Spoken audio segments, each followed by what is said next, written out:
I was listening with a lot of interest your presentation because there is indeed a very strong pipeline of projects here in Romania, and we all see very active investments at this point in time in the motorway sector.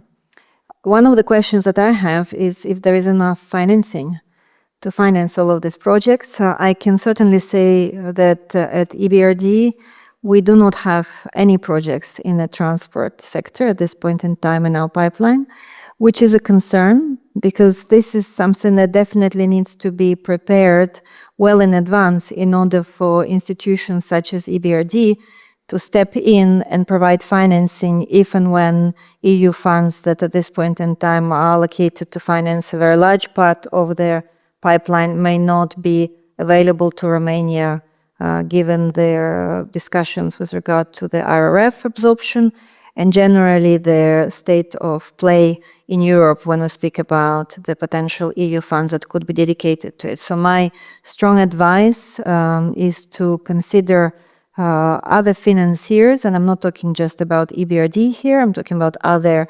banks, whether they are private banks, whether they're development banks, because I believe strongly that without private sector financing, without having additional funds other than grants, the ability of the Romanian government to implement very ambitious and much needed pipeline in the transport sector in Romania may be somewhat delayed.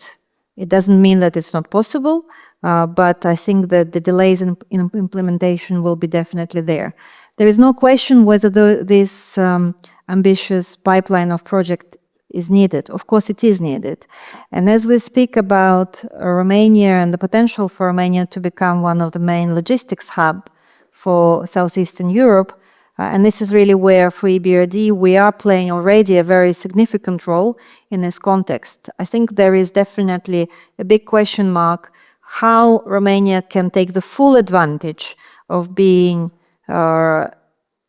geographically placed in the area where definitely it makes sense for private sector to develop further the logistics operations, but also the opportunities that will come with the reconstruction of Ukraine. When we speak about Ukraine, a lot of is being said generally about Romanian potential to be there as a logistics hub.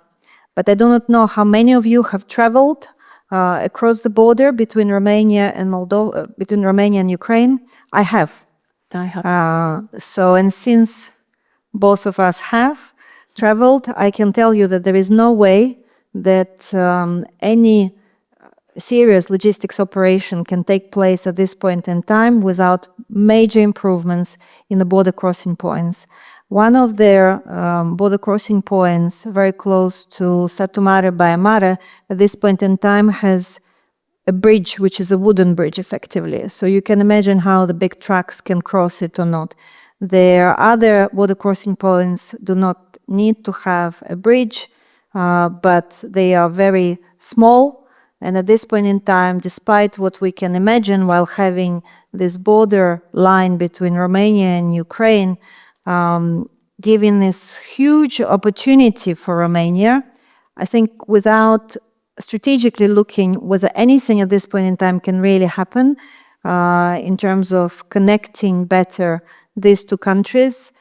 Also on the Romanian side, because you probably know that the motorways at this point in time are not really reaching, particularly their eastern part of Romania. So I think at this point in time, there are a lot of questions, not many answers. One answer that we have from our side, and we have approached the Ministry of Transport of Romania already a while ago, expressing our strong interest in supporting border crossing points between Romania and Ukraine, as well as Romania and Moldova, because there are many bridges that need to be reconstructed between Romania and Moldova, and this definitely requires very large preparation as well as financing. And from our end, we stand by to support those if and when those projects will be taking place.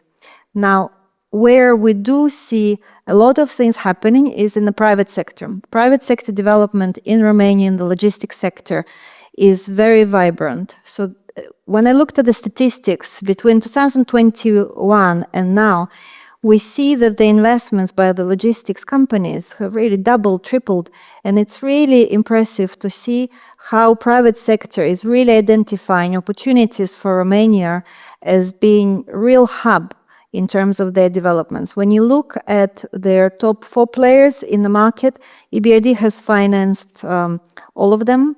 We have provided at this point in time roughly around €500 million in direct financing to the logistics providers.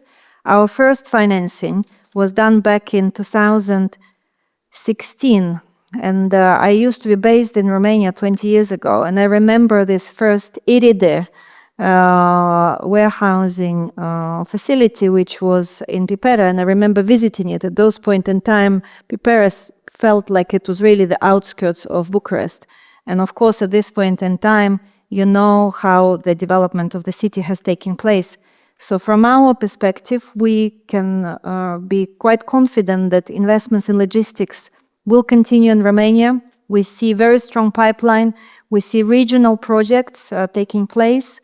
And this is really where there is a big difference that Romania can make in terms of the contribution to the economy, because it does indeed have amazingly large network of the rail. It will have, in a few years from now, improved motorway infrastructure, and we stand by to support both private sector as well as public sector developments in this context.